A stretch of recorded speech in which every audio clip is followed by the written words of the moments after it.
S'il vous plaît. Je pense que les 10 minutes sont écoulées. Si vous voulez bien reprendre place.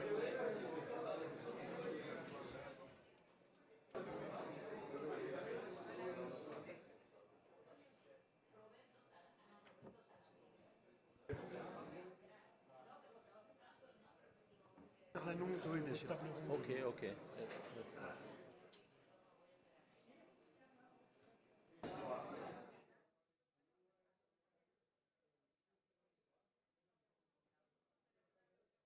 Merci de reprendre place, s'il vous plaît.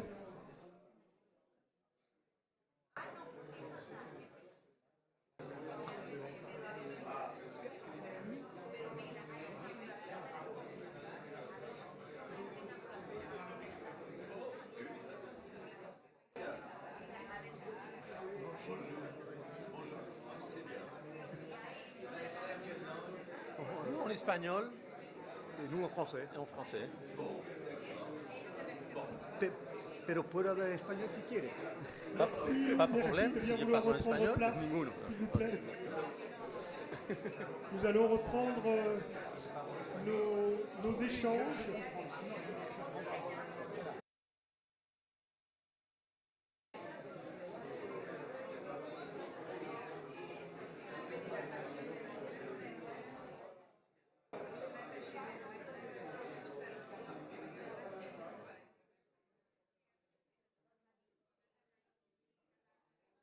On n'entend pas.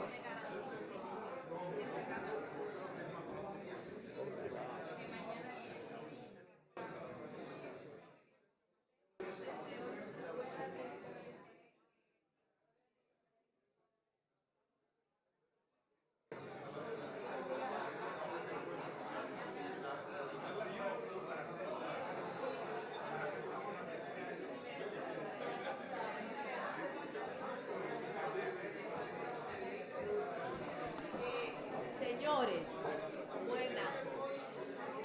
No se oye. Aló.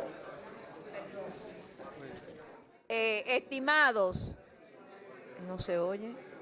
Aló, por favor, yo pediría que pasen a sentarse para iniciar esta segunda mesa redonda. ¿Qué? Aló.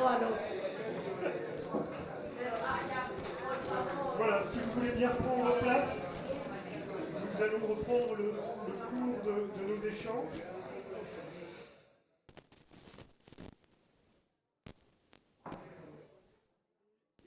Et pour cette...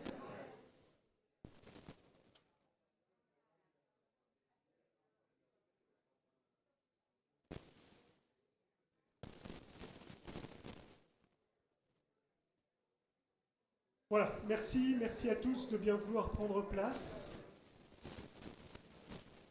Nous allons aborder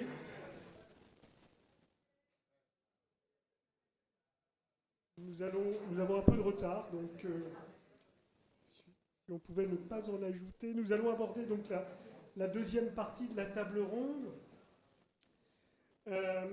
dont le thème est l'impact international de la Révolution d'avril 1965, De Gaulle, l'Amérique latine et la crise dominicaine.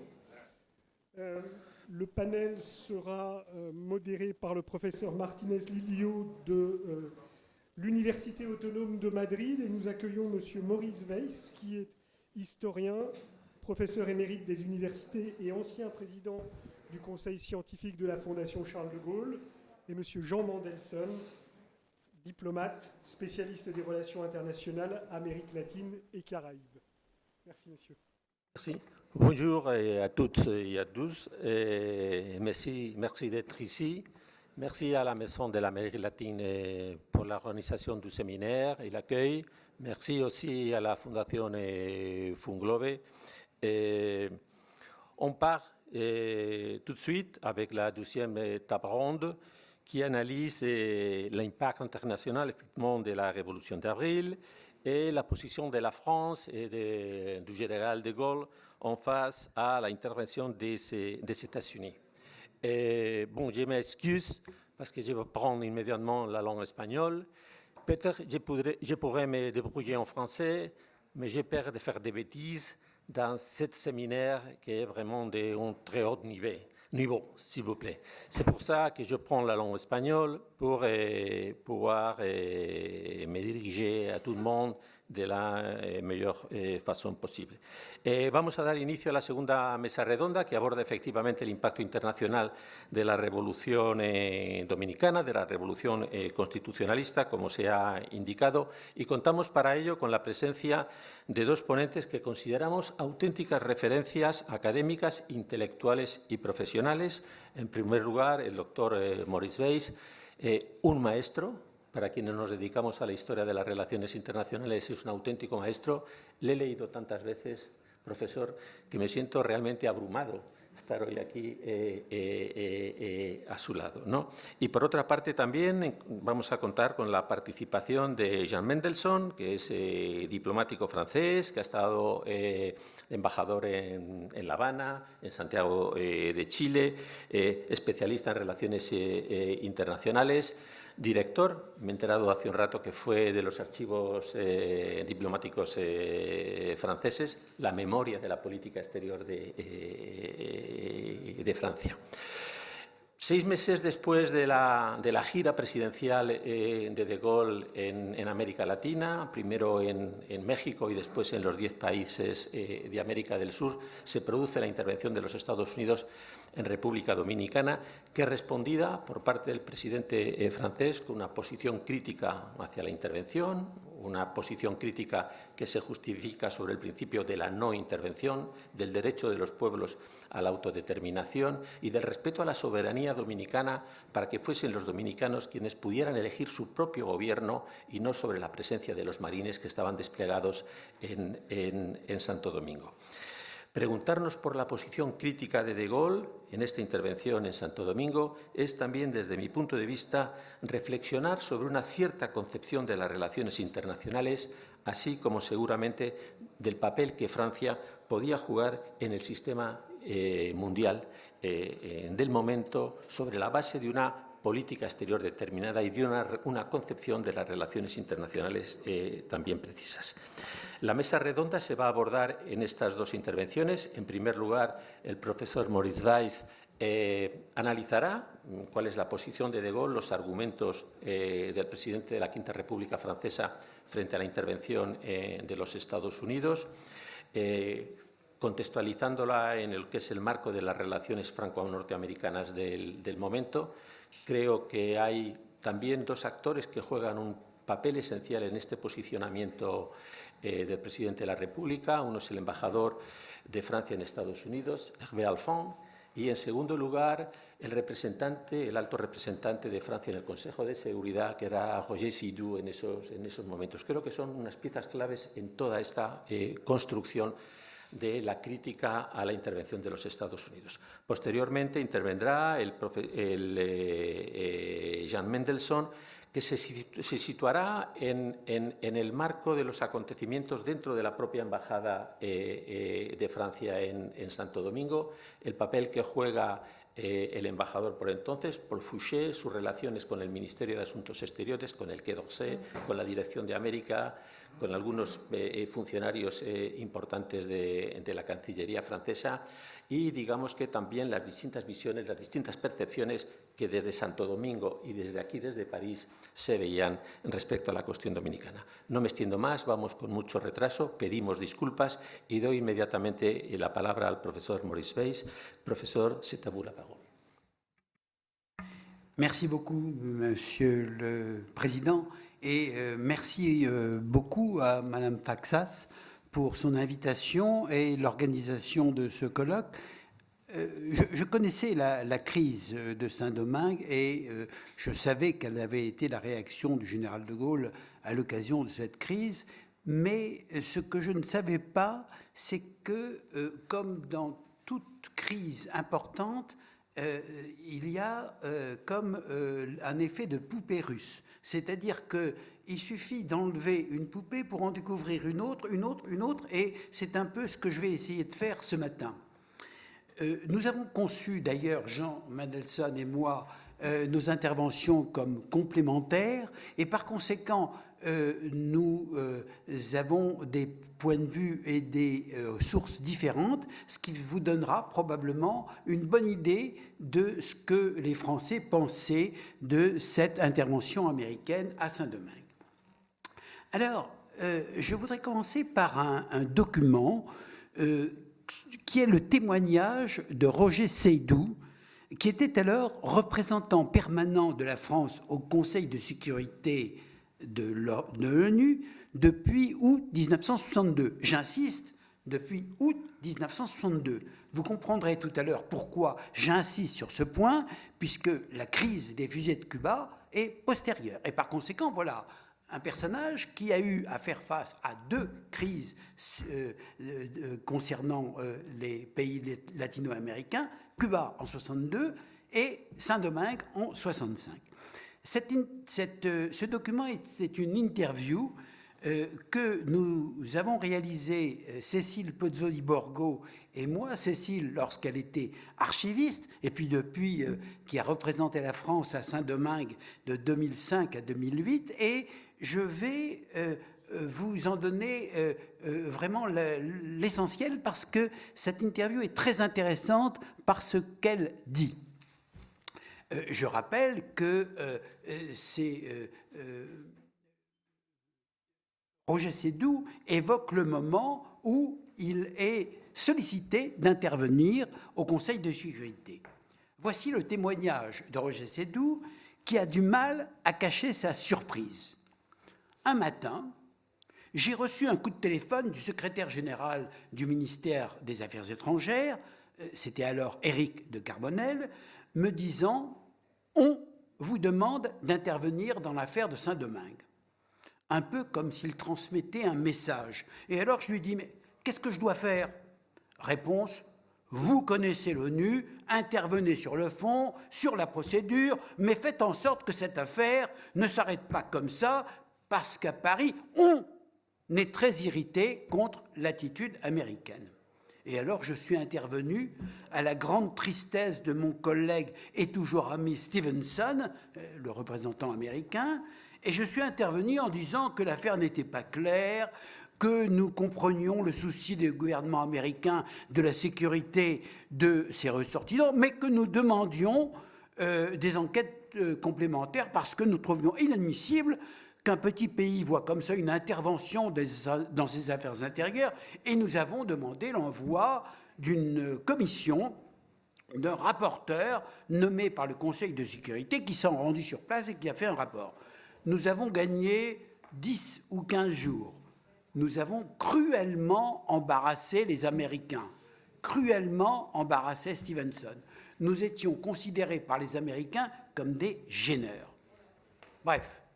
Non seulement la France condamne l'intervention armée des États-Unis à Saint-Domingue et appelle à y mettre fin, mais elle refuse par la suite d'appuyer l'action de l'Organisation des États américains et demande un rôle accru pour les Nations unies contre la volonté des États-Unis. Il y a de quoi justifier la surprise de Roger Seydoux. Voilà un représentant permanent qui, en octobre 62, a été chargé de soutenir à fond les Américains et qui, en avril-mai 1965, est chargé de dire toute sa critique de l'attitude américaine. Comment expliquer qu'au moment de la crise de Cuba, De Gaulle ait apporté son soutien plein et entier à Kennedy et qu'il prenne une position très critique à l'égard du président Johnson à l'occasion de la crise de Saint-Domingue? C'est une des questions intéressantes à résoudre. Dans cette affaire, la France est le seul État occidental à prendre nettement position contre l'intervention américaine. Et elle se retrouve à côté, en curieuse compagnie. Le délégué soviétique Fedorenko déclare qu'il s'agit d'une agression ouverte du colonialisme américain, de la violation de la Charte de l'ONU, et appelle à condamner cette agression américaine. Le délégué cubain parle, je cite, de l'un des actes les plus monstrueux du siècle. L'OEA est un ministère des colonies au service de Washington. Le délégué uruguayen rappelle le droit du peuple dominicain à son autodétermination.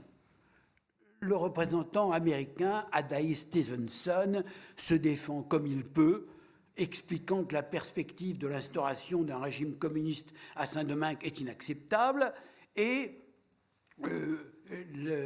le débat se termine ainsi. Il n'en reste pas moins que le 6 mai, les Américains réussissent à faire voter par l'OEA la création d'une force interaméricaine qui donne par conséquent une couverture interaméricaine à leur action passée. Alors, comment expliquer cette prise de position de la France en faveur de Saint-Domingue? Comment expliquer cet intérêt soudain pour les Nations Unies? C'est d'autant plus étonnant qu'on a souvent imputé à De Gaulle une hostilité radicale à l'égard des Nations Unies, qu'il avait affublé un jour du qualificatif de machin. Qu'est-ce qui peut expliquer ce revirement qui transforme l'ONU en un instrument de la politique extérieure gaulliste? Alors, il y a plusieurs raisons, et c'est en cela que je parlais des poupées qui s'emboîtaient les unes de les autres. La première raison, c'est le contact que De Gaulle a eu avec le président Juan Bosch. Il a conservé un très bon souvenir de son entretien avec le président de la République dominicaine, qu'il a reçu le 1er février 1963. L'entretien a été cordial. Juan Bosch explique à De Gaulle qu'il est pour lui un modèle et que d'étroites relations avec la France sont une nécessité vitale pour Saint-Domingue afin de maintenir un équilibre entre les États-Unis et Cuba. Il sollicite de Gaulle une assistance technique et financière et des crédits à long terme. Il demande surtout l'aide de la France pour poursuivre la famille Trujillo qui a transféré une partie de sa fortune en France.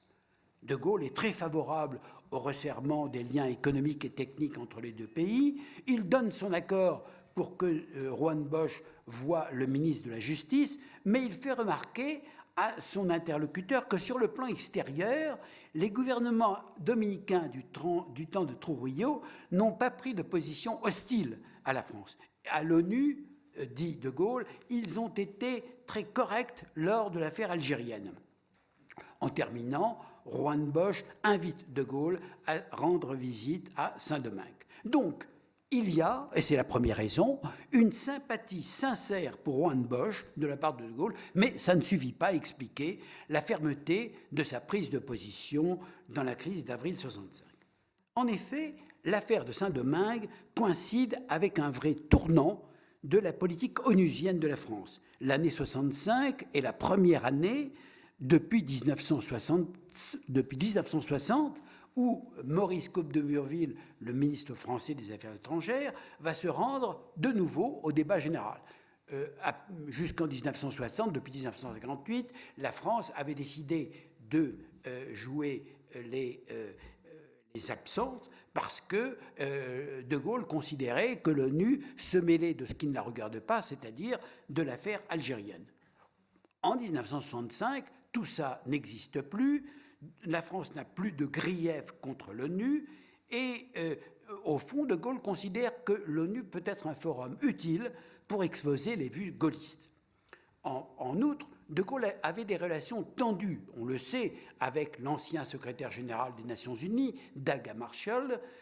Il appréciait au contraire beaucoup la prudence de son successeur, U Thant. U Thant, en effet, considère que son travail, c'est un travail de mise à disposition des États et pas d'être un médiateur, un super médiateur, ce que Dag Hammarskjöld faisait assez souvent. Lorsque De Gaulle reçoit le secrétaire général de l'ONU en juillet 1964, il loue son impartialité, sa sagesse, et il prononce une phrase élogieuse sur l'ONU en laquelle, je cite, « La France continue à fonder de grands espoirs ».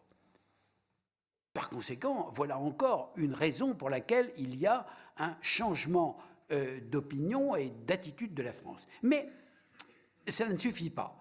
Tout cela est incompréhensible sans le contexte du contentieux franco-américain qui s'approfondit chaque jour davantage en 1965. Et d'une certaine façon, De Gaulle n'est pas fâché de manifester sa distance avec la politique américaine à l'occasion de la crise de 1959. Je ne dis pas qu'il saisit cette occasion, mais en fait, il a trouvé une bonne façon de bien montrer sa distance par rapport aux Américains. On l'a dit, en 1964, De Gaulle reconnaît la Chine populaire.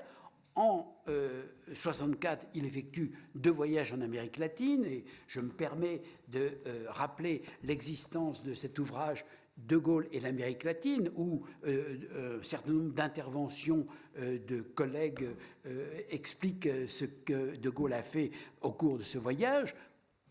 Ces 2 voyages en Amérique latine sont exceptionnels par leur durée et leur importance par rapport aux autres régions du monde. En outre, au cours de ce voyage, il défie de façon discrète, mais clairement, la puissance américaine, et en particulier dans ce fameux discours de Mexico.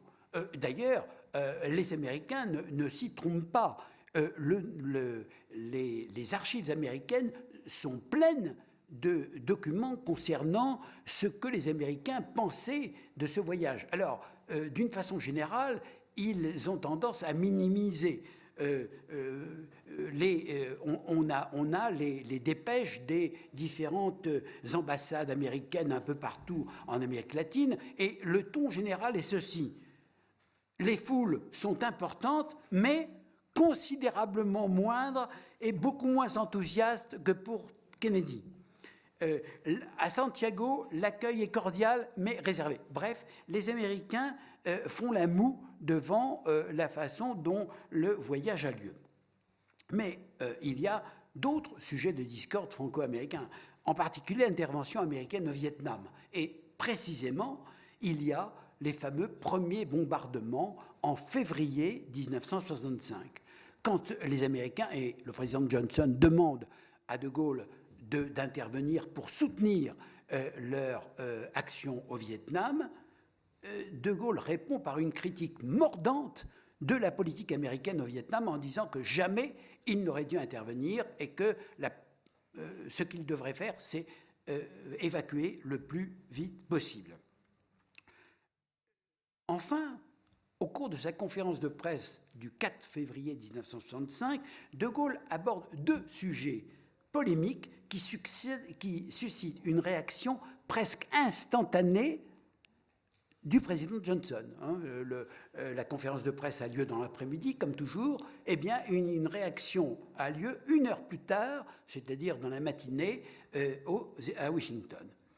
Après avoir pris la décision de procéder à une conversion des dollars détenus par la France en or, le général prend position pour une réforme du système monétaire international et le retour à l'étalon or, ce qui aboutirait à minorer la prépondérance des États-Unis dans l'économie internationale. Et c'est perçu comme une manifestation affreuse d'anti-américanisme.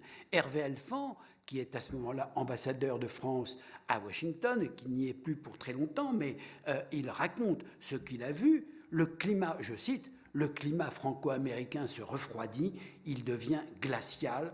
Le gros du public a cru que le méchant général voulait s'en prendre à son portefeuille. Et Hervé Elfan indique que lui-même a été menacé, ce qui est très rarement arrivé au cours de ce moment où il a été ambassadeur. Dans la même conférence de presse, et cela nous rapproche encore plus de Saint-Domingue, De Gaulle évoque la crise financière de l'ONU, en mettant en cause les errements des récentes années où l'Assemblée générale a pris le pas sur le Conseil de sécurité et décidé d'intervenir dans les affaires intérieures d'un État, le Congo, ce qui, d'après De Gaulle, était contraire à la Charte des Nations Unies. Et voilà De Gaulle qui, dans cette conférence de presse, prêche le retour à la Charte et à l'ONU, je cite, « institution dans laquelle le monde a mis tant d'espoir pour aider à la solidarité de tous les hommes sur la Terre ». Bref, le contentieux franco-américain est lourd et explique que la politique franco-américaine à propos de la crise de Saint-Domingue est si importante. Alors bien sûr, par la suite, les Américains tentent de justifier leur action et on a la chance d'avoir toute une série de rapports, de comptes rendus, de conversations entre Hervé Alphand et le secrétaire au département d'État d'INRESC, d'où je ne fais que retirer quelques idées pour ne pas être trop long. Hervé Alphand explique ce que l'on sait maintenant de façon très claire, c'est que la politique américaine, qui était une politique d'ouverture du temps de Kennedy, avec l'Alliance pour le progrès, etc., a été modifiée du temps du président Johnson à cause de l'arrivée à la Maison-Blanche, au département d'État, d'un homme qui est le véritable responsable de la politique américaine dans cette région du monde, c'est Thomas Mann, très proche des milieux d'affaires et voulant nettement une politique plus dure. Hervé Alphand insiste sur le fait que, au fond, l'affaire de Saint-Domingue illustre l'intervention permanente des Américains dans les affaires intérieures des États d'Amérique centrale. Et s'agissant de Saint-Domingue, Hervé Alphand constate que Washington n'a cessé d'exercer, je cite, un véritable protectorat sur l'île. Il évoque les intérêts privés américains sur place très importants et Alphand en tire la conclusion que les Américains, je cite, ont de la peine à avoir compris la leçon de Cuba. À l'occasion de ces conversations aux Nations Unies, au Conseil de sécurité, on voit combien les positions françaises et soviétiques sont les mêmes, au point que le représentant français Roger Seydoux est invité à concerter son action avec le représentant soviétique aux Nations Unies. La question qui se pose alors à ce moment-là, c'est au fond pourquoi est-ce qu'il y a eu une attitude française si différente de la réaction lors de la crise de Cuba par rapport à la crise de Saint-Domingue? Eh bien, évidemment, l'une des raisons importantes, c'est de la géopolitique, c'est que c'est la question de la situation géographique. Alors, je prends 1 minute ou 2 minutes pour expliquer cela. De Gaulle n'est pas du tout partisan de la politique des blocs. On le sait, il est tout à fait adversaire à la politique des blocs. En revanche, De Gaulle est assez compréhensif à l'égard de la conception dite des zones d'influence. Et il considère, et en particulier au moment de la crise de Cuba, il a considéré que, ça faisait partie de la zone de sécurité américaine, et par conséquent, que De Gaulle reconnaissait à Washington, d'une certaine façon, un privilège particulier à cet égard. Et alors, on peut se poser la question, pourquoi est-ce qu'il y a un traitement différent entre les deux crises, Cuba et Saint-Domingue? Eh bien, d'abord parce que les deux crises sont différentes. L'action soviétique est avérée à Cuba. On a repéré les rampes de missiles de façon très, très nette. Ça n'est pas le cas à Saint-Domingue.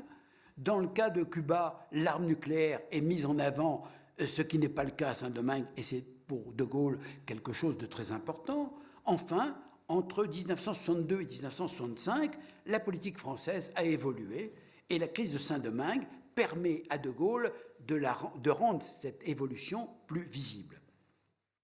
La politique de Gaulle s'en trouve confortée et en 2 occasions, il prend de la hauteur pour expliquer la singularité de la position française, qui est en partie une justification a posteriori, mais qui ne manque pas de faire impression. Le 18 mai 1965, à l'issue du Conseil des ministres, De Gaulle se confie à Alain Peyrefitte. Je cite, « Il y a un fait nouveau dans le monde, c'est que les peuples ont pris conscience d'eux-mêmes. Ils ont pris conscience de leur personnalité nationale, alors qu'autrefois, c'était très vague. On leur envoyait une canonnière, un croiseur, tout ça, c'est terminé. La politique de la canonnière, c'est fini et ça ne reviendra pas. » Et il explique que les Américains n'ont pas compris que la force ne suffisait pas.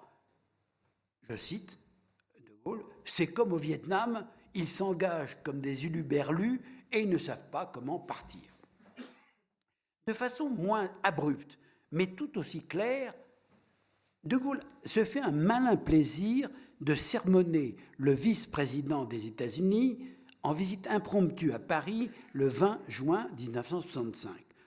Lorsque Humphrey confie à De Gaulle que les États-Unis ne souhaitaient pas intervenir à Saint-Domingue, mais il nous a fallu intervenir parce que sinon c'était la répétition de Cuba, et il justifie par la crainte de la prise du pouvoir par des agents communistes. De Gaulle réplique « Les situations ne sont pas comparables ».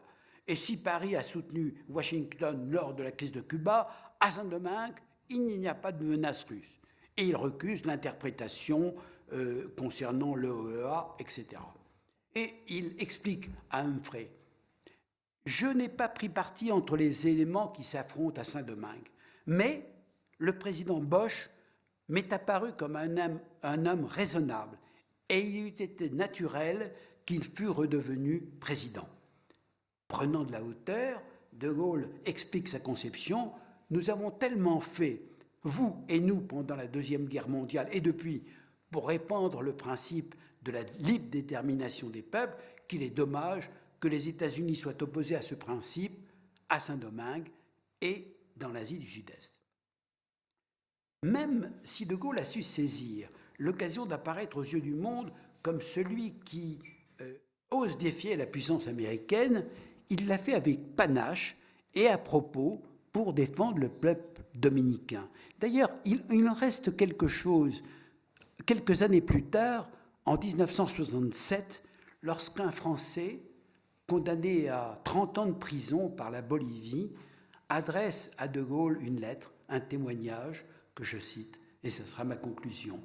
« Dans les montagnes, quand on écoute le soir autour du feu les radios étrangères, on est heureux de capter la voix de la France qui, lointaine, inintelligible pour beaucoup, discordante parfois, alimente parfois l'espoir. » Merci.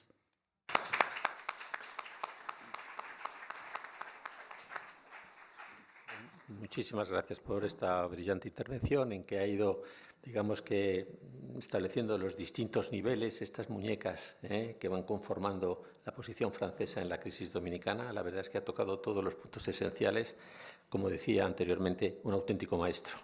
Bien, y a continuación, Jean Mendelssohn, que nos va a abordar, como he dicho anteriormente, el papel de la Embajada de Francia en Santo Domingo, la figura de su embajador, Paul Fouché, y las relaciones con el Quai d'Orsay. Merci, Monsieur le Président, Señor Presidente, Señor Embajador, Mesdames les ambassadrices. Alors, merci pour cette organisation. Je vais être sur un sujet très particulier, assez français, mais c'est très difficile de parler après Maurice Weiss, Charles de Gaulle et Régis Debray, qui sont les trois personnes, Régis Debray étant le dernier, qui a précédé ma prise de parole. Voilà, j'ai été surpris, moi, de quelque chose dont je n'avais pas du tout conscience lorsque j'ai été simplement regarder dans nos archives ce qu'il y avait comme correspondance entre notre ambassade à Saint-Domingue et le Quai d'Orsay. Et ces archives sont totalement publiques, ouvertes au public, il n'y a aucun problème, tout ça est parfaitement public. J'ai trouvé, alors pour résumer, et c'est intéressant de voir comment tout ça s'est mis en place, un ambassadeur qui accepte totalement, au départ, le point de vue américain. On sent le collègue qui est sur place, dans le milieu diplomatique, un milieu diplomatique très américain. On sent le collègue qui est totalement qui accepte totalement l'argumentation américaine. Plus ça monte, moins ce collègue rencontre de l'accord. Le directeur d'Amérique est beaucoup moins sur cette ligne. Le directeur politique est franchement sur une ligne de plus anti-critique à l'intervention américaine, et plus on monte, on arrive à Charles de Gaulle.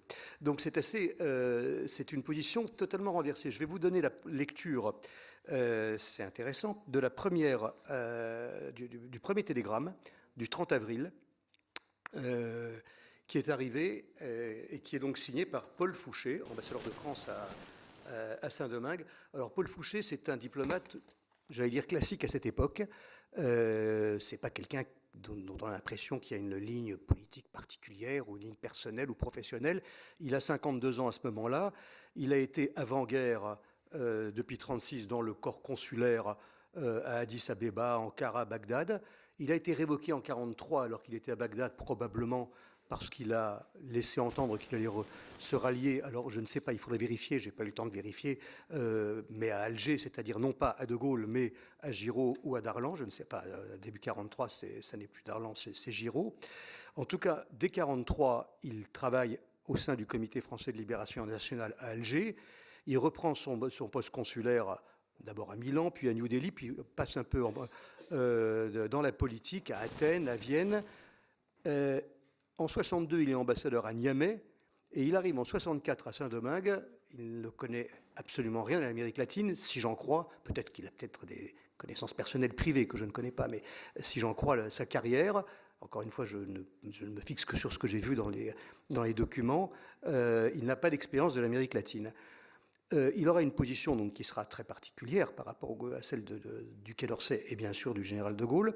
Mais il n'empêche qu'après cette crise de Saint-Domingue, en 1966, il est envoyé à Tripoli.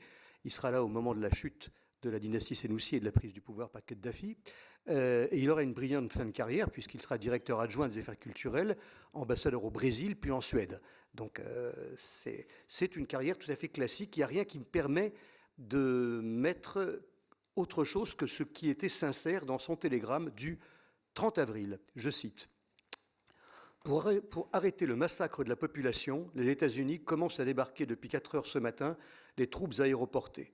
Leur ambassade a été attaquée cette nuit. Les assaillants ont eu 6 morts. Le nonce s'efforce de faciliter le contact entre belligérants. Le coup d'État déclenché par des jeunes militaires a été successivement exploité par les partisans de Bosch, puis par les communistes. Il paraît évoluer vers un affrontement entre les communistes et les États-Unis. C'est le télégramme du 30 avril.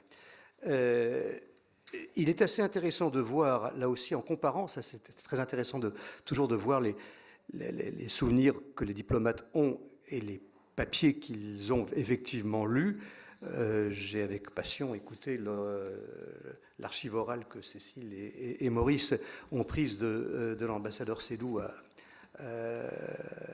Washington, à New York, pardon. Mais voilà le texte exact du texte qu'il a eu instruction de lire. C'est donc un télégramme qui est adressé à New York le 4 mai et qui est signé par Lucet, le directeur politique. Comme vous le savez, il n'y a pas de liberté de parole. L'ambassadeur à New York, le représentant permanent, va dire à la virgule près ce qu'il a eu à dire.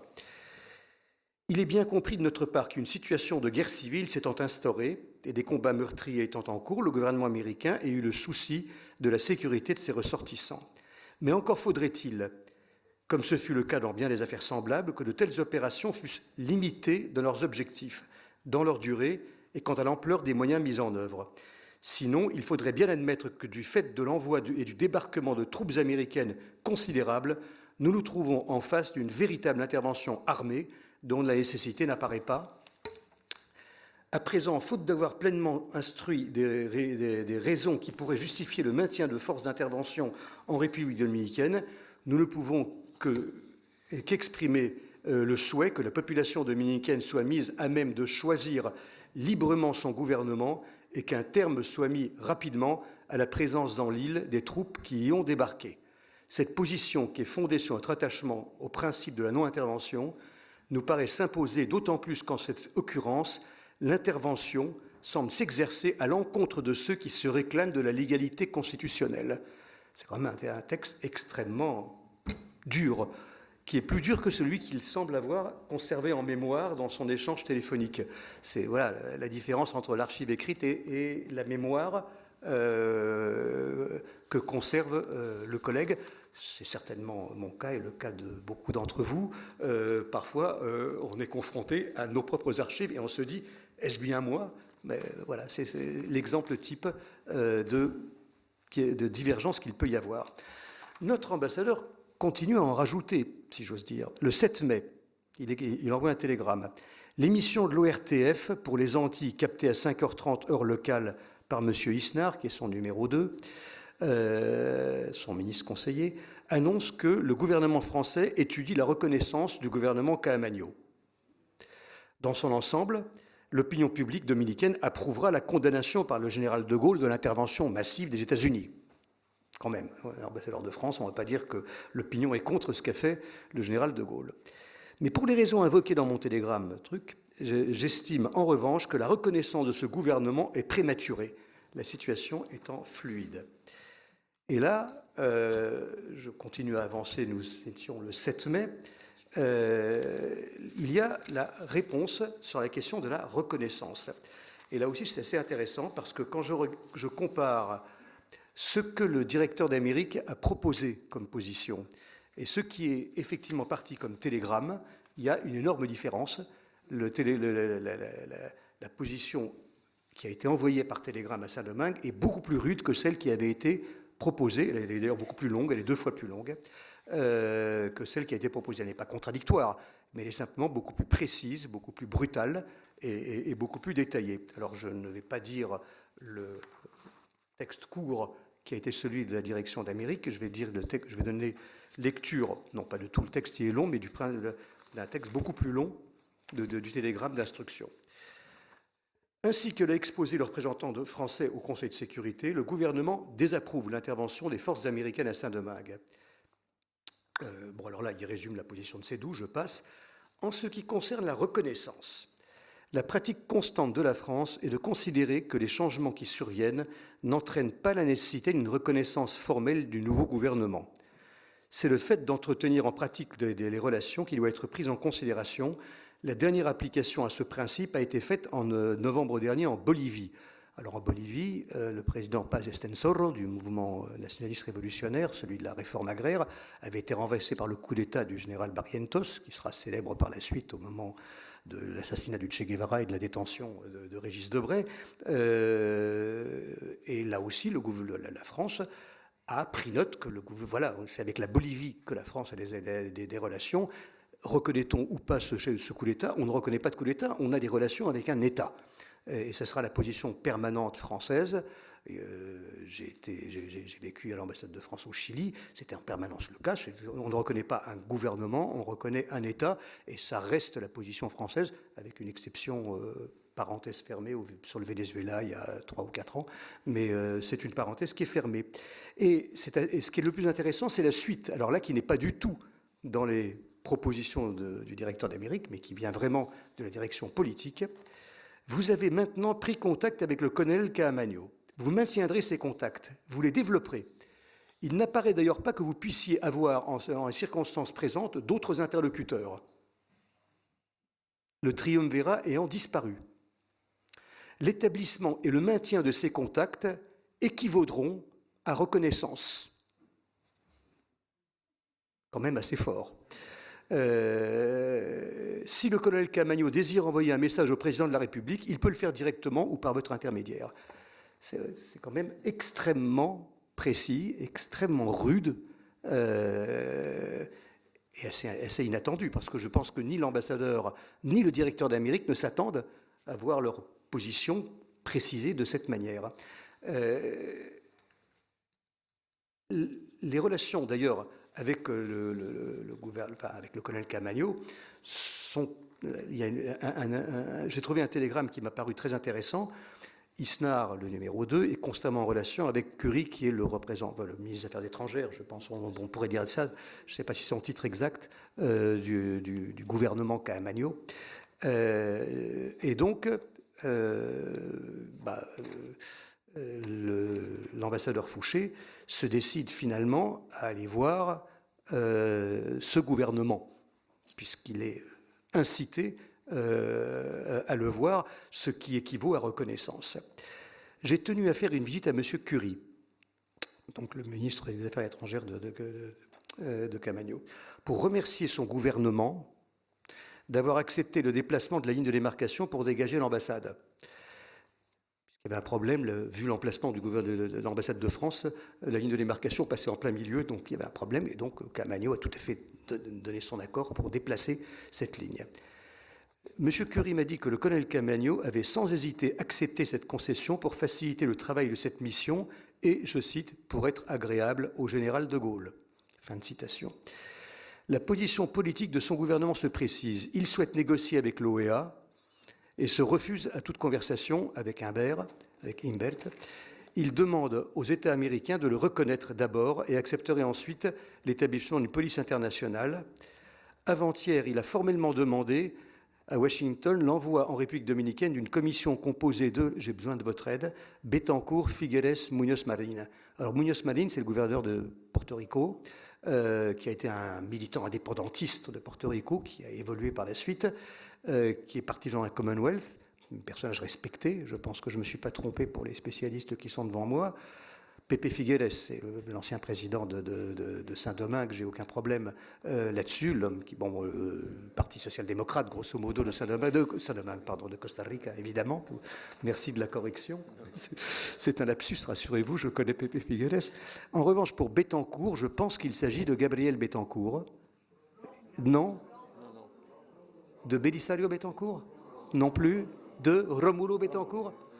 C'est pas précisé. Alors vraiment, alors je me suis pas... Belisario, c'est pas possible. Ça pouvait être éventuellement Gabriel, qui est à Paris à l'UNESCO, le représentant de... Mais j'ai pensé aux trois, et je ne savais pas lequel c'était. Alors j'ai mis point d'interrogation, je vais demander. Alors voilà le télégramme. Je vous remercie d'enrichir la position qui était celle donc de... Enfin, la question qui était donc celle de l'ambassadeur Fouché. Est également très intéressant, je trouve, dans nos archives, la manière dont on regarde la position des pays d'Amérique latine. La totalité des ambassadeurs rendent compte, et il y a une note qui n'est pas malheureusement datée, mais qui est très complète, qui doit être grosso modo de la fin juin, qui s'appelle « Réaction des pays latino-américains devant l'intervention américaine à Saint-Domingue », et dans lequel il est dit clairement, dans l'ensemble, l'opinion latino-américaine a reproché sans ambiguïté au gouvernement américain d'avoir violé la charte de Bogota, mais les soucis de politique intérieure, la dépendance vis-à-vis du grand voisin du Nord et les pressions subies par Washington ont contraint de nombre de gouvernements à approuver l'opération et à se laisser couvrir par l'OEA, l'opération.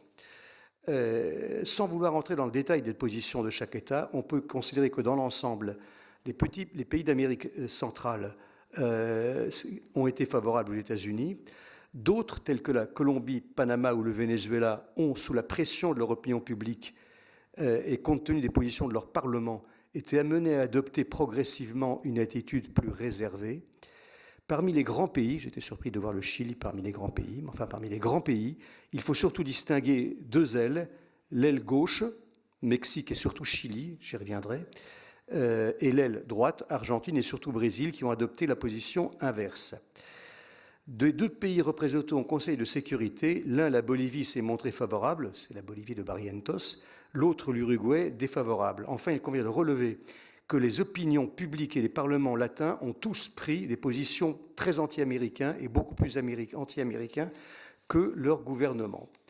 Alors, il y a une très forte critique de la force interaméricaine d'intervention à Saint-Domingue.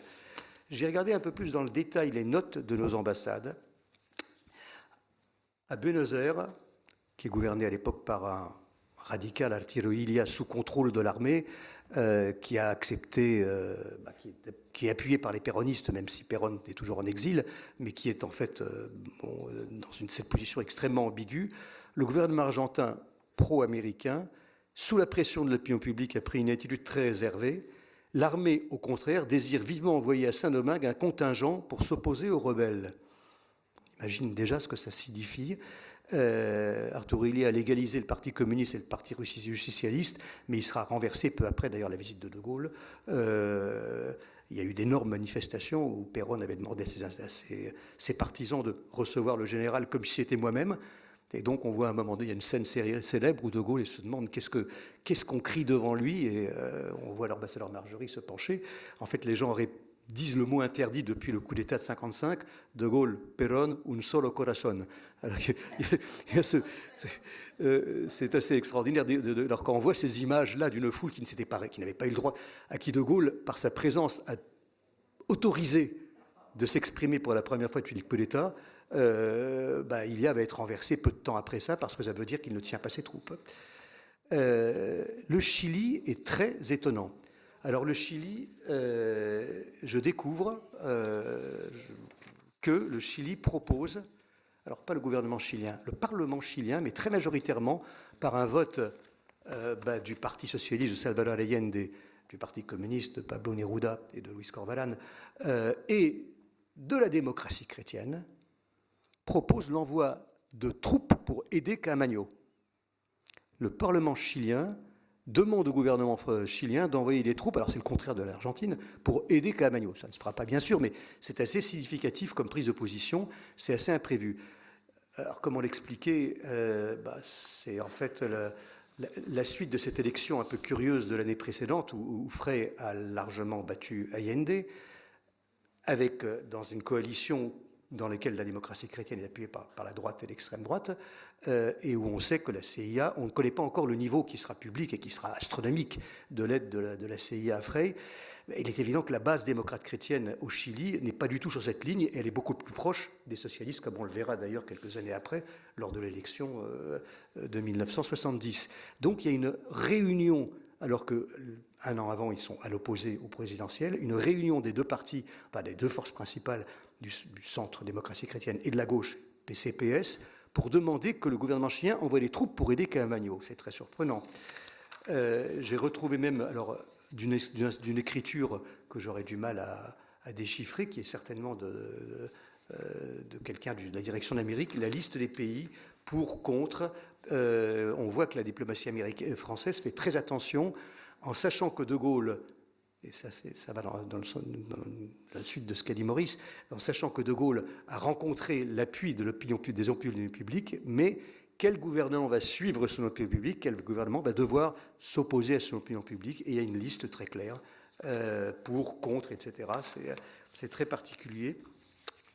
Je vais quand même mentionner une intervention d'un journaliste très influent, le journaliste le plus influent de l'époque dans la presse française sur l'Amérique latine, Marcel Niedergang, qui est le responsable Amérique latine du Monde, et qui fait une intervention auprès du gouvernement du Quai d'Orsay, qui fait une démarche, lui, pas le journal, lui, pour demander que la France arrête ses envois humanitaires à l'aéroport de Saint-Domingue, qui est contrôlé par l'ex-triumvirat, mais que ça se fasse par bateau, parce que le port lui est contrôlé par Caamaño.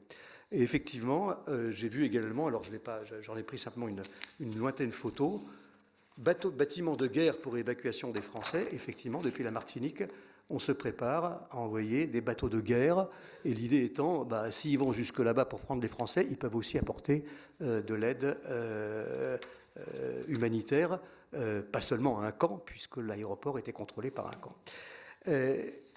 Je terminerai par quelque chose de postérieur et qui est quand même assez étonnant. Alors, il y a quelques Français dans la salle, parmi les plus anciens. Je ne sais pas si quelqu'un se rappelle. Je ne sais pas si Maurice se souvient d'Hippolyte Ducos.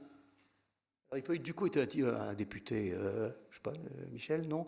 Hippolyte Ducos est un député radical de droite, vraiment très à droite, qui a terminé quand même sa vie député de la FGDS, de la Fédération de la gauche démocrate et socialiste, après avoir été très à droite, après avoir voté les pleins pouvoirs à Pétain, mais avoir été tellement résistant qu'on l'a autorisé à se représenter. Donc, un radical assez banal, j'allais dire, pour l'époque. Mais Hippolyte Ducos, moi, de mon souvenir d'enfant, était qu'il a eu je croyais qu'il était mort, j'ai vérifié. Non, il a eu un arrêt cardiaque et il a été évacué du Parlement. Il avait 90 ans, 12 ans. Il était le doyen depuis 3 sessions, il était le doyen de l'Assemblée, et il est mort en se battant contre le ministre de l'Éducation nationale, Guichard, pour défendre l'enseignement du latin dès la 6e. Et il n'a pas résisté à cette attaque, il est mort peu de temps après. C'est le seul député qui a protesté contre la position française sur Saint-Domingue. Monsieur Ducos, le 11 mai, donc peu de temps après le discours de Seydoux, M. Ducos demande à M. le ministre des Affaires étrangères si la déclaration faite par le représentant de la France au Conseil de sécurité ne lui a point paru excessive et inopportune. Comme c'est le ministre qui l'a rédigé, ça fait un peu bizarre, quoi, enfin, parce que c'est le ministre qui a... Voilà. Il se permet de lui adresser la remarque suivante. Quelle que soit la politique du gouvernement à l'égard des États-Unis, une déclaration qui a suscité une profonde émotion et même une vive indignation au sein du peuple américain n'aurait point dû être faite au moment où les Français se préparent à célébrer le 20e anniversaire de la capitulation allemande du 8 mai 1945, en associant au fond de leur cœur, avec reconnaissance et ferveur, la glorification de toutes les armées alliées, parmi lesquelles celle des États-Unis, a si puissamment contribué à la victoire commune. La réponse est assez intéressante. Là aussi, il y a une différence assez nette entre la proposition brève de la direction d'Amérique et la réponse qui finalement est envoyée par le ministre des Affaires étrangères. Dans son intervention du 4 mai 1965 au Conseil de sécurité, le représentant français s'est inspiré des principes sur lesquels est fondée depuis très longtemps la politique de notre pays.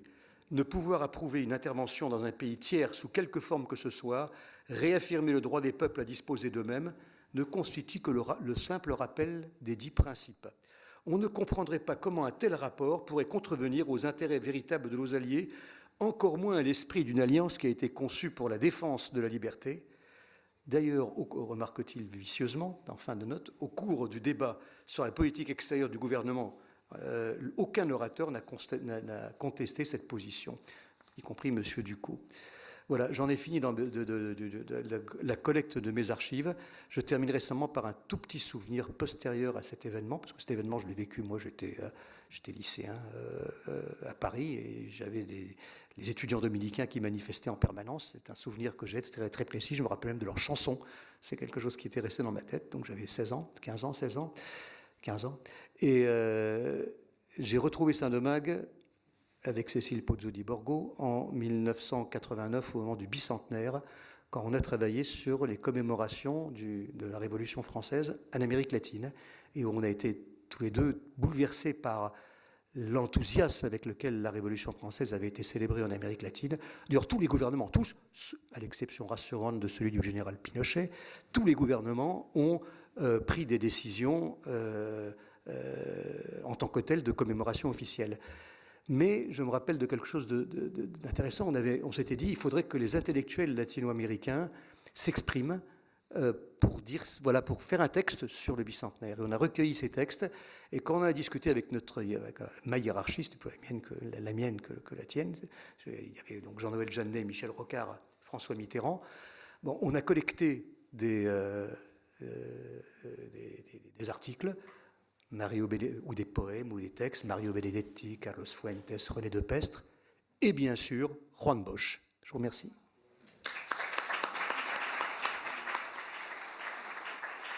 Merci beaucoup, Jean Mendelssohn, por la también formidable presentación. El tema del reconocimiento de Caamaño no juega un papel muy determinante, efectivamente, en los primeros momentos de la Revolución Constitucionalista. De hecho, es un tema al que la diplomacia norteamericana está prestando mucha atención. El embajador norteamericano en París, Charles Bolden, informa en varias ocasiones al Departamento de Estado que esta es una decisión que, si se toma, va a ser competencia exclusiva de De Gaulle. Que si De Gaulle responde a los distintos mensajes que los constitucionalistas le han hecho llegar al Elíseo, pidiendo el reconocimiento, solicitando la intervención de Francia para los buenos oficios de Francia para frenar la intervención, o que De Gaulle asuma de alguna manera una posición en favor de los constitucionalistas, si De Gaulle responde a estos telegramas, entonces es cuando seguramente se pueda producir el reconocimiento.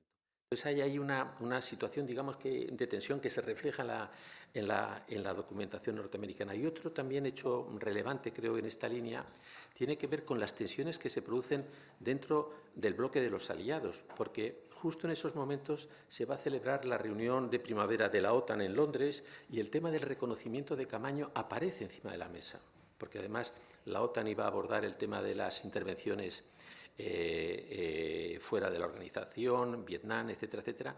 Y hay un poco la sensación de que si Francia reconoce a Caamaño en esos momentos, el conflicto de las relaciones con Francia, como decía anteriormente el profesor Weiss, va a escalonar todavía más, porque todas las delegaciones se pronuncian en contra del reconocimiento de Caamaño, excepto Francia, que guarda silencio. Y esta duda genera una tensión, digamos que en el bloque de la Alianza, que ya estaba tensionada con estas noticias en torno a la posible salida de Francia de la Alianza Atlántica, su salida de la OTASE también, etcétera, etcétera, que tensiona el bloque de los países occidentales en torno a la cuestión de República Dominicana. Hay previsto la proyección de un vídeo, yo no sé si... Sí, perdón. Je voudrais simplement préciser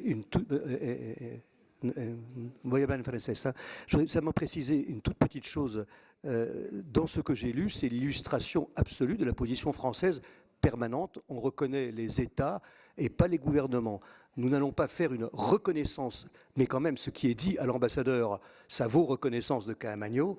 Je ne m'attendais pas à trouver cela. Voilà, c'est allé beaucoup plus loin que...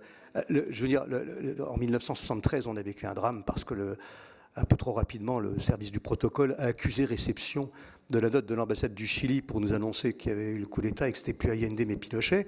On a simplement accusé réception. Et ça a été pris pour la France est le premier à reconnaître. Et il y a eu un débat au Parlement, Jacques Duclos, à l'époque, Jacques Duclos, le communiste, a accusé le gouvernement français et Michel Jobert a répondu « La France n'a pas reconnu Pinochet, elle n'a d'ailleurs pas reconnu Allende, elle reconnaît que les États et pas les gouvernements. » Voilà, c'est toujours sa position. Donc cette position-là, elle est quand même très intéressante. Voilà, c'est...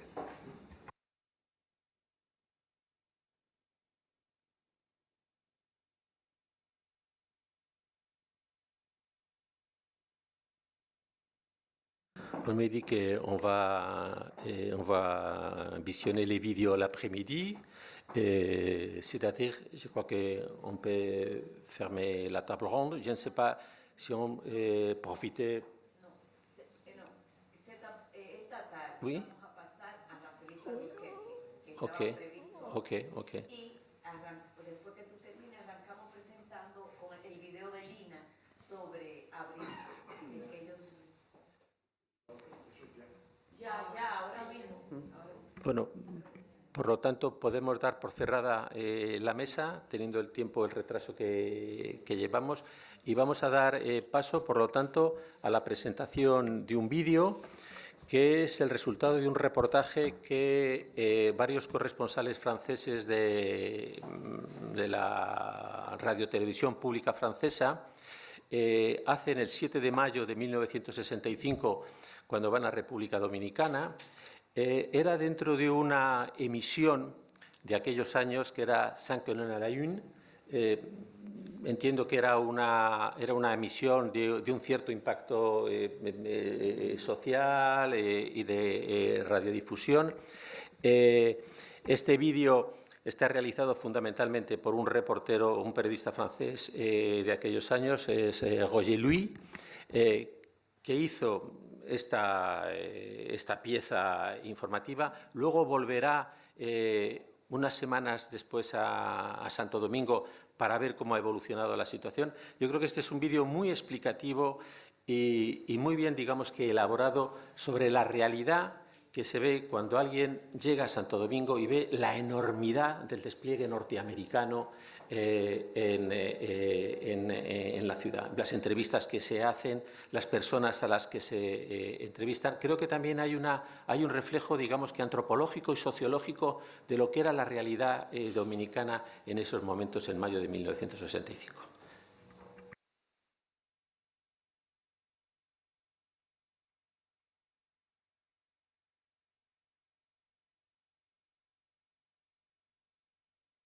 C'est donc dans le coin le plus chaud, le plus actuel du globe que nous allons terminer cette revue de l'actualité du mois, je veux dire à Saint-Domingue. Roger Louis qui a déjà parcouru pour nous des milliers de kilomètres et surtout qui a fréquenté les points où l'actualité est souvent la plus dangereuse et la plus brûlante. Roger Louis est rentré de Saint-Domingue la nuit dernière, vers minuit exactement. Il était évidemment fatigué, il n'a pas dormi pratiquement pendant 4 ou 5 jours, il était parti samedi dernier. Il était à Saint-Domingue lundi. Je crois que le mieux, ce sera le plus rapidement possible de laisser parler les images qu'il a ramenées. Auparavant, je voudrais tout de même lui demander une impression d'ensemble. Je crois qu'il y a 2 impressions d'ensemble que vous ramenez, Roger. Oui, il y a 2 impressions. La première, c'est vraiment l'ampleur physique, enfin, de l'effort américain fait à Saint-Domingue. J'ai été absolument stupéfait par l'énorme matériel militaire qui a été amené là-bas, et d'autant plus stupéfait d'ailleurs que pratiquement, enfin, l'ensemble du pays est calme. Il n'y a qu'à Saint-Domingue même, qu'à Santo Domingo, c'est-à-dire la capitale, qu'il y a des troubles. Alors ça, c'est la première impression.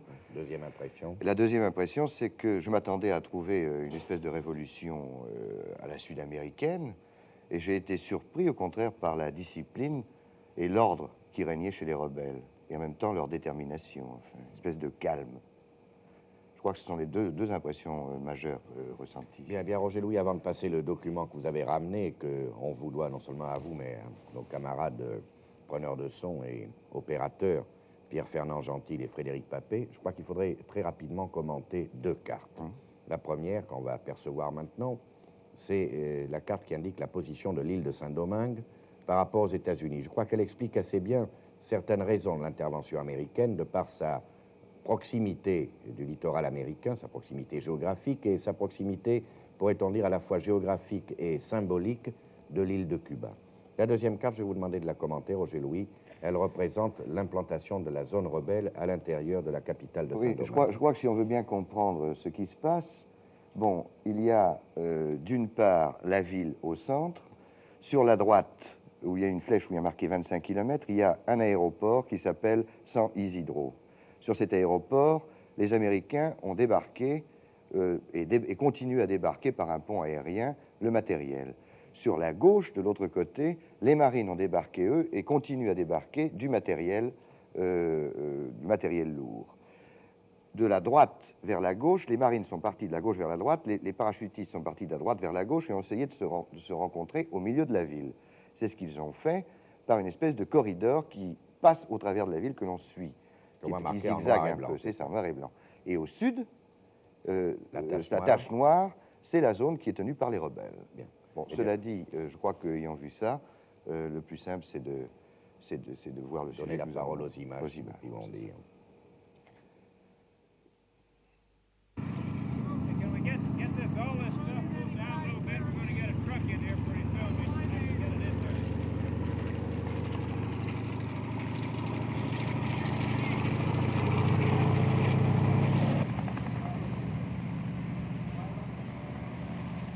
Ces images datent de lundi. Il est 11 h du matin. Un avion de la marine américaine vient de débarquer l'équipe de 5 colonnes sur l'aérodrome de San Isidro. Depuis 4 jours déjà, hommes, matériel et armes arrivent ici au rythme hallucinant du plus grand pont aérien réalisé depuis celui de Berlin. Toutes les 2 minutes, un Globemaster atterrit, chargé au maximum. Il vient se ranger sur une piste de dégagement sans arrêter ses moteurs. Et 3 minutes plus tard, lesté de ses canons, de ses jeeps, de ses munitions, voire de ses tanks, il repart pour la Caroline du Nord en chercher d'autres. La formidable machine militaire américaine est en marche. C'est impressionnant. D'autant plus impressionnant qu'on se demande pourquoi et pour qui.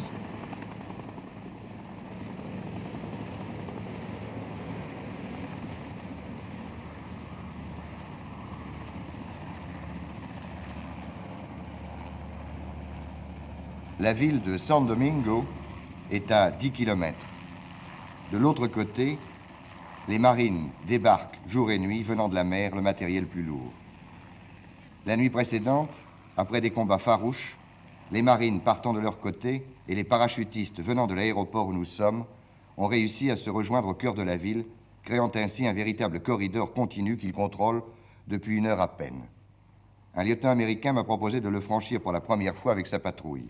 Je l'ai accompagné avec le caméraman. Voici ce que nous avons vu.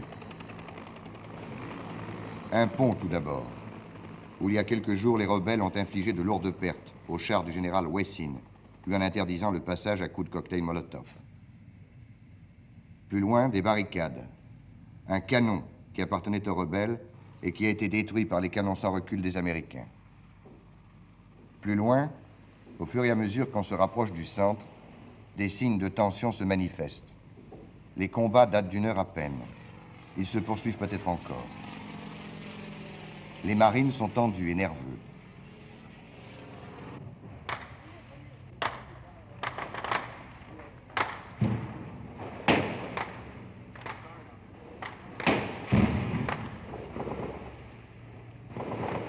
Et sur qui tire-t-on là en ce moment? Je comprends pas qui tire sur qui là. Which five? Who fire? The rebels are firing from down in the houses down in there. Yes. This is what I try to tell you. It's almost impossible to see them as they continue to fire and try and pick them up from land.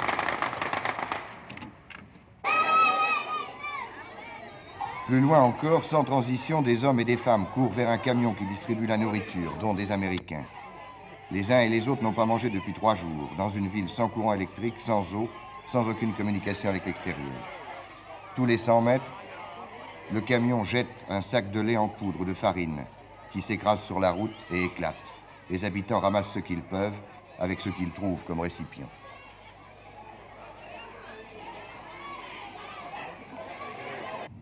Plus loin toujours, de l'autre côté de la ville, solidement tenu par les marines, l'hôtel Ambassador, siège administratif des Américains, refuge des gens qui ont peur et qui attendent d'être embarqués sur Porto Rico, domicile des journalistes du monde entier accourus ici.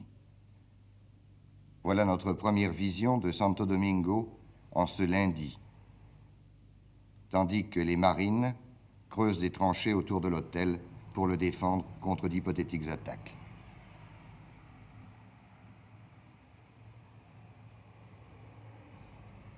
Mardi, 7 heures du matin. J'ai presque volé une voiture avec l'accord payant de quelqu'un qui n'était pas son propriétaire. Et nous avons décidé de nous rendre en zone rebelle après avoir placardé du mieux possible le mot « presse » sur les portières. Il suffit pour cela d'emprunter la route côtière qui mène à la ville, en passant par la zone résidentielle. J'ai presque volé une voiture avec l'accord payant de quelqu'un qui n'était pas son propriétaire. Et nous avons décidé de nous rendre en zone rebelle après avoir placardé du mieux possible le mot « presse » sur les portières. Il suffit pour cela d'emprunter la route côtière qui mène à la ville, en passant par la zone résidentielle. Un premier barrage tenu par les Américains qui nous laisse passer après avoir examiné nos papiers. Une zone de no man's land de 500 mètres environ, et on arrive à la barricade des rebelles, précédée de bouteilles cassées sur la chaussée. Sur la droite, un tas de cendres et d'ossements attire mon attention. Un groupe de jeunes arrive et m'explique.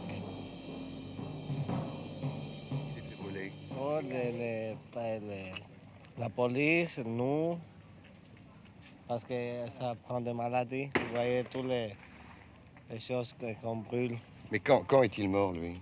Oui, il y a 4 ou 5 jours. 4 ou 5 jours? Et là-bas aussi, il y a des morts? Allá abajo hay muertos también. Si. Oui, venez voir. Oui. Bien.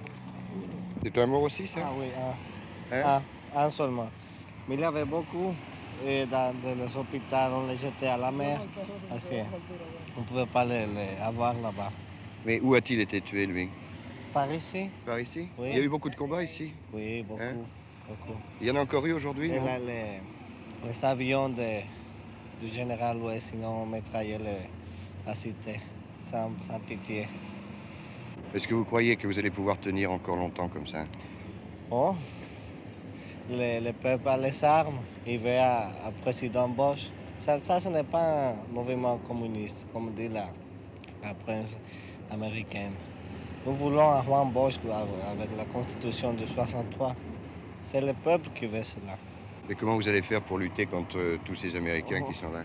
Parce que, On luttera, on lutte. Si nous mourons, c'est pour la patrie. En remontant sur la gauche, on pénètre dans la partie de la cité tenue par les rebelles. Les rues sont parsemées de décombres fumants. Après avoir brûlé les morts, on brûle maintenant les ordures de peur des épidémies. Vous voyez qu'ils sont communistes puisqu'ils sont organisés, disent les Américains.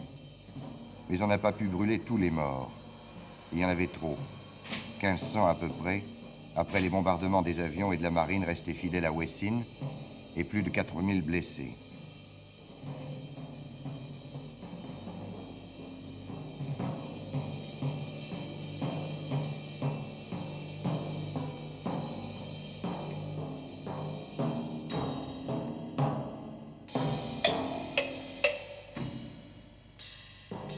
Dans les rues, partout, des gens en armes. Des militaires, des civils et même des femmes. Aucun pillage, contrairement à ce qu'on a pu dire ou écrire. Une impression de discipline et de détermination. Le jeune qui nous avait accompagnés m'a dit, à 11 h, il y a un meeting place de l'Indépendance. Nous y sommes rendus. C'était la proclamation de l'élection de Camaño comme président provisoire de la République. Lorsque la foule apprit que nous étions français, elle entoura la voiture en scandant des slogans en faveur de Juan Bosch et m'obligea à sortir.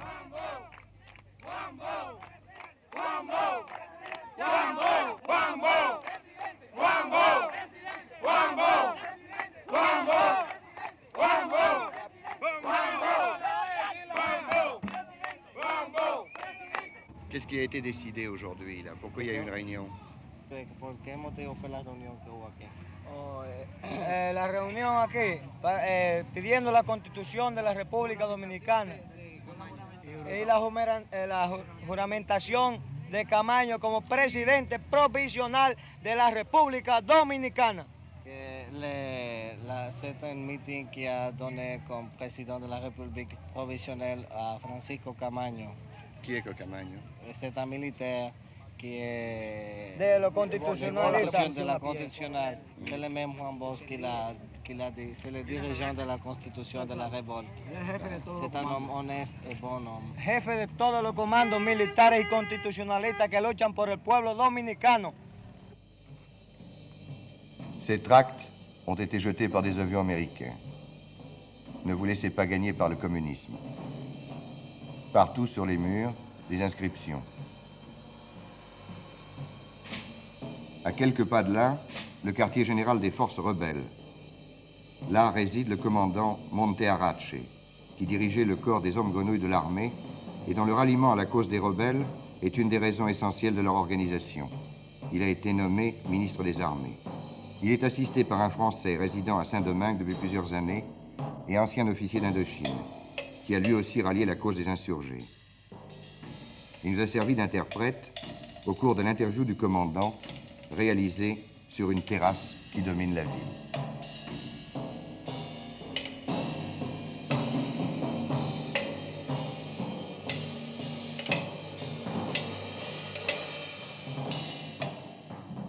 Quel genre de détails vous voulez? Je voudrais savoir d'abord si les ministres, de quelle force disposent-ils alors ici? Les forces constitutionnelles, c'est-à-dire hommes grenouilles, las fuerzas de la cual usted disponga aquí. ¿Cuáles son las fuerzas de la cual usted disponga aquí? Actualmente de las fuerzas que hay acá entonadas en el sector de la ciudad capital, disponemos de las 3/4 partes en su totalidad. À peu près les 3/4 des forces armées. C'est à peu près la quantité, plus les civils armés. Est-ce qu'il croit, lorsqu'on voit la quantité énorme d'armes qu'il y a du côté des Américains, par exemple, est-ce qu'il estime qu'il pourrait tenir devant une... Cuando usted ve la cantidad de armas que tienen los norteamericanos, ¿usted cree que habría posibilidad de sostener una lucha contra esa gente? Esto me tiene sin cuidado porque el ideal de nosotros va más allá de la cantidad de armas que puedan tener ellos. Il n'a aucune préoccupation de ce côté-là, puisque de toute façon, usted considera que tenemos más armas que ellos. No, es imposible que tengamos más armas que ellos. Malgré pero tout, más ideal que ellos, sí. Nous avons un idéal beaucoup plus fort que tout ça, et nous n'avons pas envisagé jusqu'à maintenant cette question matérielle, dirons-nous, du côté américain. Qu'est-ce qu'on entend là? ¿Qué es lo que está pasando ahora mismo? Indiscutiblemente son sectores de la ciudad donde se encuentran ubicados francotiradores que al ser localizados son batidos. Comme je vous l'ai déjà expliqué, le problème qu'on a depuis 2 jours maintenant, le problème des francs-tireurs. Problème de francs-tireurs qui se trouvent dans tous ces secteurs-là, des gens qui ont profité de l'emplacement du cordon de sécurité pour s'infiltrer parmi nous. Bon, on passe son temps à l'heure actuelle à recevoir des tracts qui disent attention au communisme, etc. Est-ce qu'il est communiste, lui? Comandante, la cuestión es la siguiente. El señor me está diciendo que todos los momentos, a cada momento ve aviones botando panfletos diciendo que son comunistas, cuidado con el comunismo y todo eso, ¿qué le parece? Esta pregunta habrá que hacérsela al Departamento de Estado norteamericano más bien. C'est une question que vous feriez mieux de poser au département d'État des États-Unis. Des États-Unis, oui. Des États-Unis. Qu'est-ce qui l'a amené, lui, enfin, en tant qu'officier, à finir par se rebeller, enfin, contre le gouvernement de ce pays? ¿Qué le llevó a usted a meterse en esto ahí? ¿Cuál fue por qué usted tomó esa decisión así? En primer lugar, como oficial, viendo las aspiraciones del pueblo, y en segundo lugar, como dominicano. En primer lugar, como dominicano y en segundo lugar. Premièrement, comme dominicain, et deuxièmement, comme officier, il était normal qu'après ce qui soit passé le 25 septembre, il était normal qu'il ait cette réaction-là. Bon, j'ai l'impression qu'il y a pas mal de balles qui sont en train de siffler autour. Là, on pourrait peut-être arrêter là cette interview. Hein. Comme vous voulez. D'accord. Voilà, oui. Si vous quiere entrar, si vous voulez rentrer. Je ne sais pas qui tirait sur nous, mais nous étions directement visés. Les hommes de Monte Arach avaient l'ordre de ne pas répondre. Ils n'ont pas répondu.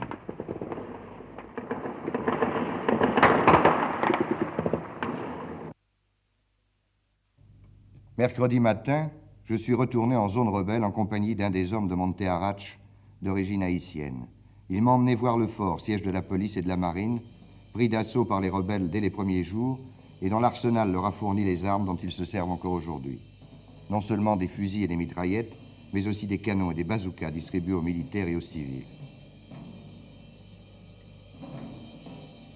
Et qu'est-ce que vous pensez de la présence des Américains ici?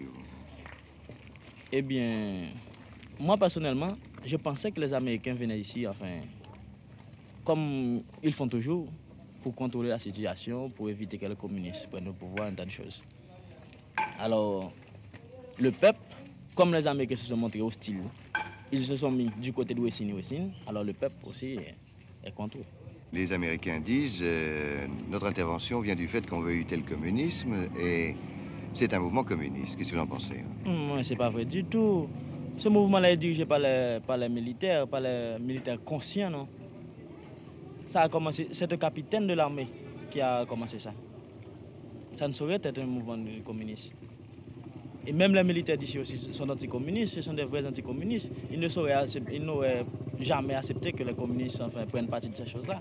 Il se peut bien qu'il y ait un élément communiste, mais que ce n'est pas dirigé par les communistes, ce mouvement-là. Je pense bien aussi que dans tous les pays de l'Amérique, maintenant, il y a des communistes, mais ça ne veut pas dire pour autant que c'est un mouvement dirigé par les communistes. C'est faux. Est-ce que vous croyez qu'ils ont commis une faute en faisant ce qu'ils ont fait?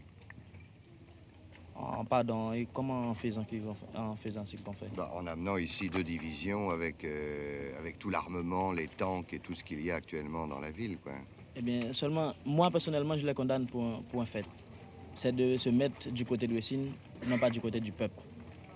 Parce que Vos Populi, Vos Dei, ils auraient dû se mettre du côté du peuple. C'est-à-dire, enfin, même par exemple, les aides qu'ils emportent, par exemple, médicaments, aliments, toutes ces choses-là, ils les en font passer du côté de Wessine avant de rentrer dans le peuple.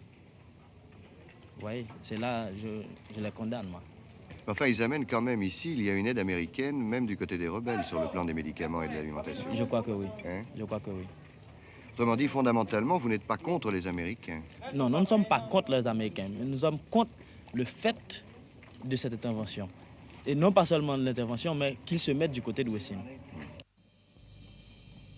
Dans un autre secteur de la ville, j'ai pu visiter les prisonniers parqués sur le terrain intérieur de basket d'une école.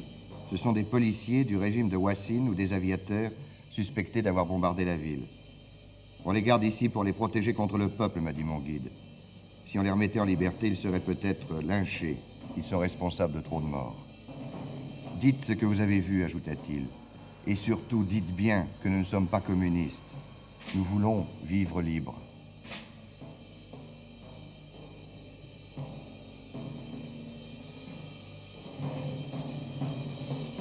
En retournant à l'hôtel Ambassadeur et en repassant tous les barrages, je songeais au lieutenant américain qui nous avait accompagnés le premier jour lors de cette patrouille. Lui aussi m'avait dit « Montrez ce que vous avez vu, Et dites bien, avait-il ajouté, que nous ne sommes ici que pour protéger la liberté.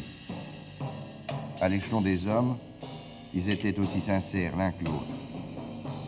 Lequel des deux se trompe ou est trompé? L'avenir nous le dira sans doute.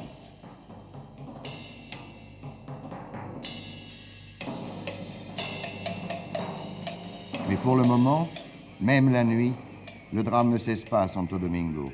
Il suffit de posséder un appareil à ondes courtes pour s'en rendre compte. Ordre militaire et appel aux ambulances se croisent au-dessus de la ville.